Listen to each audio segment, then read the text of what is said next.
মানিকগঞ্জের সাটুরিয়ার ভূমিহীনদের জন্য আবাসন প্রকল্পে বরাদ্দ দেওয়া ১৭টি ঘরের সবটিতেই ঝুলছে তালা। মানুষ না থাকায় মাদক সেবন এবং নানা অপকর্মের উভয়াশ্রমে পরিণত হয়েছে প্রকল্প এলাকা।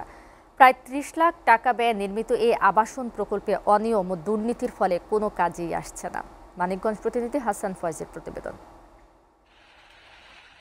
ফ্যাসিস্ট সরকারের আমলে মুজিব শতবর্ষ উপলক্ষে ভূমিহীন মুক্ত সাটুরিয়া গড়ার লক্ষ্যে ঘর নির্মাণ প্রকল্প বরাদ্দ দেওয়া হয়। ২০২০-২১ অর্থ বছরে দহুরা গ্রামে আবাসন প্রকল্পে ১৭টি ঘর নির্মাণ করা হয়েছিল। প্রতিটি ঘরে ব্যয় ধরা হয় ১,৭১,০০০ টাকা। অনিয়মের কারণে বরাদ্দের ১৫ দিনের মধ্যে ঘরের ফ্লোর ও দেয়ালে ফাটল দেখা দেয়। অভিযোগ উঠেছে আওয়ামী লীগ নেতাদের সহযোগিতায় তড়িঘড়ি করে ভূমিহীনদের না দিয়ে তাদের পছন্দের এবং দলীয় ধর্নাঢ্য ব্যক্তিদের নামে বরাদ্দ দেওয়া হয় এসব ঘর। বাড়ির দিকে দিছে অগত ঘর বাড়ি সবই আছে, জায়গা জমি আছে। আমাকে ওইদিকে মনে করেন কত মানুষ অসহায়। প্রশাসন থেকে করলো কি বালিয়াটি, সাটিয়া থেকে, হাজিপুর থেকে এই সমস্ত এলাকার থেকে লোকজন প্রবেশ করে। তারা এ জায়গায় তাদের কোনো কর্ম নাই বিদেয় তারা একজন লোক থাকে না। এসব ঘরের উঠানে খড়কুটো শুকানো হয়। সন্ধ্যার পর এখানে ভুতুড়ে অবস্থার সৃষ্টি হয়। অপরাধীরা মাদক সেবন এবং কেনাবেচা থেকে শুরু করে নানা অপকর্ম করার অভিযোগ রয়েছে। এখানে এখন কোনো মানুষ থাকে না, তালা ঝুলে এখন মানুষে যা বাড়াতে শুকাইতেছে।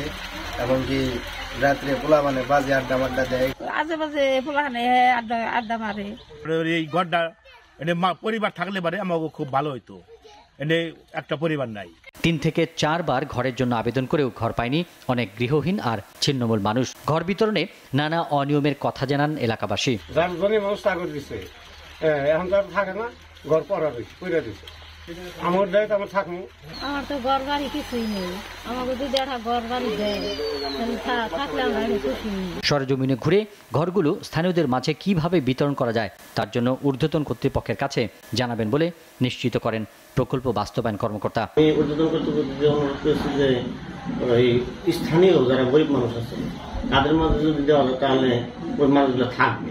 সরকারের লক্ষ লক্ষ টাকা ব্যয়ে এসব ঘর নষ্ট হওয়ার আগেই প্রকৃত ভূমিহীন পরিবারকে প্রদানের দাবি সংশ্লিষ্টদের। SATV news desk.